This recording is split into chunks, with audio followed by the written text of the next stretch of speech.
Hi guys! Good morning! Ayan. For today's video guys, papakita ko sa inyo ang ating rocket. Ayan. Kasi, kahapon may video ako dyan na lumabas dyan na may dumating sa ating mga items. So, kasama po doon ang bigas.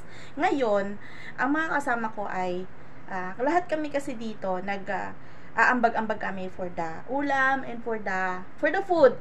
Ayan, in general, for the food, kape, sukal, yung mga initials na ginagamit namin or essentials din na ginagamit namin or kinakain namin araw-araw kasi dito sa opisina may barracks kami dito, may pantry kami dito. Then ang mga kasama ko, I am the only queen here, charot.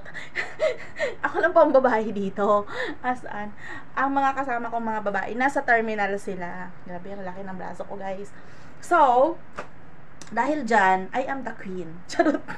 Ayun. So, isa sa mga dumating guys sa kahapon, ayan, June 30, kahapon, kahit kasagsagan ng ulan, tuloy ang negosyo namin. So, kahapon dumating po itong back fat. Ayan, ang benta ko dyan ay 130 only, pero sa online guys ay 150. At saka, itong mga salted egg, which is ang ipapakita ko sa inyo ay mayroon ng may-ari. Ayan. Ang size nito guys ay large. Kung mapapansin niyo malaki talaga yung pagka-egg na. Ayan, hindi ka siya sa screen. Guys, large talaga to. But, we only sell this for only 17 pesos. Pero kaya po siyang i-extend to 20 pesos kasi ang mahal na po ngayon ng egg. Tumaas po yung itlog sa Bulacan, which is nagulat kami. Tapos may mga lumalabas sa online na hindi totoo yung kanilang guys, huwag kayong maniniwala sa lahat ng presyo dyan ha, na hindi totoo ang kanilang prices doon. So kailangan talaga pumunta ka sa mga nag-iitlog or talaga namang itlugan ang kanilang negosyo, like sa Pulilan, Santa Maria, ganyan. Yan, yung mga source po ng egg.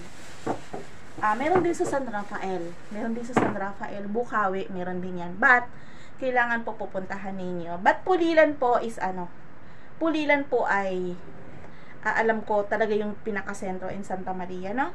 Ayan. Meron din part ng Bustos ata, mga ganun. Parang ganun. Pero mostly, Pulilan and Santa Maria talaga ang madaming mura. Ayan. So, ipapakita ko sa inyo kasi may bumili po ng bigas. Dahil dito, ang usapan namin dapat is kukuha na kami ng isang sako kasi sobrang mura talaga guys ang bigas dito sa amin. So far, itong nakikita nyo, yung buko panda na yan, ang benta ko lang yan ay 1,190. Kapag bibilhin po namin sa labas, 56 po ang per kilo. So sa akin, 56 times 25, 1,400.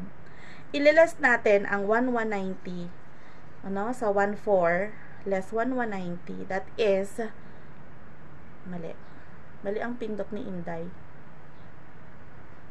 less 1,190, that is 210. ang bobo ko sa math. 210 ang price difference. Biruin nyo guys, no, sa isang item sa bahay natin, makapag-less ka ng 200 isang buwan or isang linggo or isang kinsenas, napakalaking bagay nun. 'Di ba? Kasi hindi lang bigas ang bibilihin mo. So yung na-less mo doon, pwede nang pambili ng galunggong guys na 1 kilo. 'Di ba? Kasi ang galunggong dito sa amin guys ay 200 or 180 ang 1 kilo. So depende sa trend ng galunggong. Mostly kadalasan po 240 and up. Pero kahapon bumili kami ng galunggong na ginawa naming prito. Ayan, ay 200 kahapon. Yun, 200 sarado yung kilo. So, papakita tayo ng per kilo na bigas. Let's go! Ayan, wala pala akong pangsandok. So, kamay na lang muna. So, kaya wala akong pangsandok dito ha.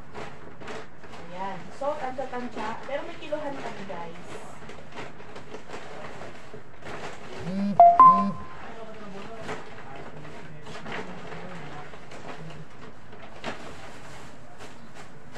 Dapat sakto.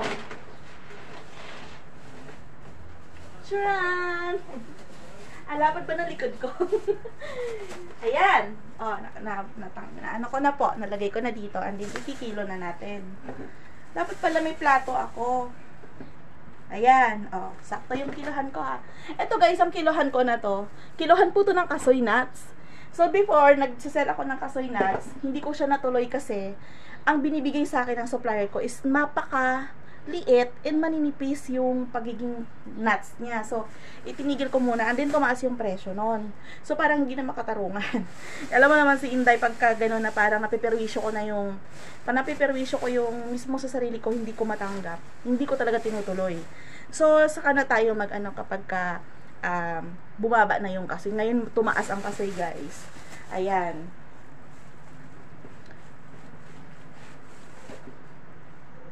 Ayan, so dapat, 1 kilo, 1.5 kasi ang sabi nila. So dapat, kulang to. Dadagdagan natin.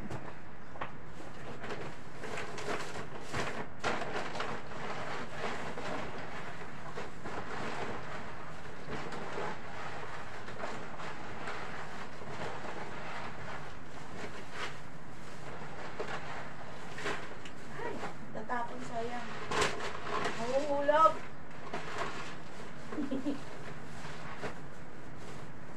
Ayan, bukas magdadala ako ng pang sandok. Ayan, ngayon. Hindi kasi sila nagsabi na nabibili sila ng tingi. Pero ay allowed naman na tingi. Okay lang yun kasi. Para hindi sila, kasi ayoko guys magpautang. Ayoko magpautang dahil mahirap maningil at saka yung kabisihan ko, nagiging makalimutin ako. So pag hindi ko nalilista, TY, 'di ba? Oh, okay lang yung magiging honest, yung hindi magiging honest, ngangaday. Ngangaday, 'di ba? So kailangan talaga, wag nang utang. Kasi yan talaga mabilis problema eh. Oh, close, love kapag bilib, pagka utang-utang. Pag singil-singil na, sama na loob. Huwag na nang utang para wala tayo problema, no? 'Di ba? Oh. Teka lang. Ayan, parang sakto na to eh. Ito pala.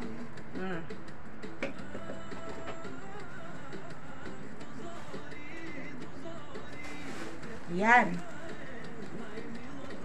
So, ipapakita ko sa inyo guys. Sobra naman ngayon. O, diba? Kasi hindi ko kanina Oo nga, ang dami ko nga nilagay kasi. Ang dami ko nilagay. Ika lang, baka matapon kasi. Bawas naman tayo ngayon. Ganyan talaga guys, pag nagkikilo ng bigas, dagdag bawas talaga yan. Kailangan walang matapon. Ang daming sobra.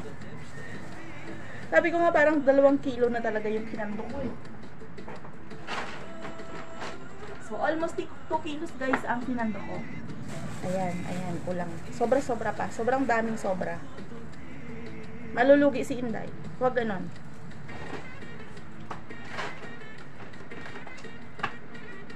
Kunti pa.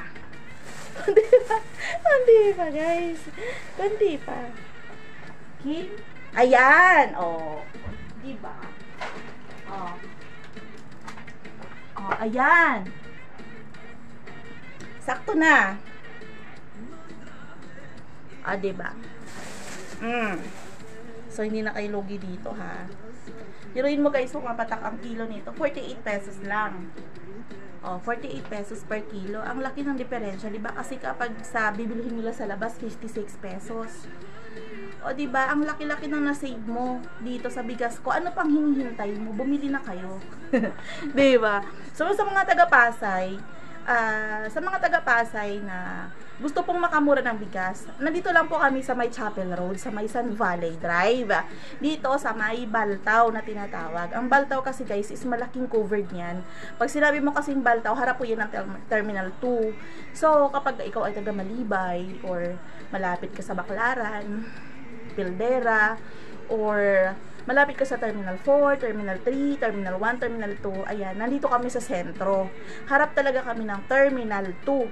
So, ang Terminal 2 daw, wala po ang daanan yan. Pag papunta ng Terminal 2 dito, or dito po sa may highway, sa may Naiya Road. Pero, dito sa amin, pagpasok mo dito, Chapel Road ang papasukan mo, and then, hanapin mo yung number 3. So, number 3 kami, guys. Makikita nyo po yung sign ng company namin sa labas.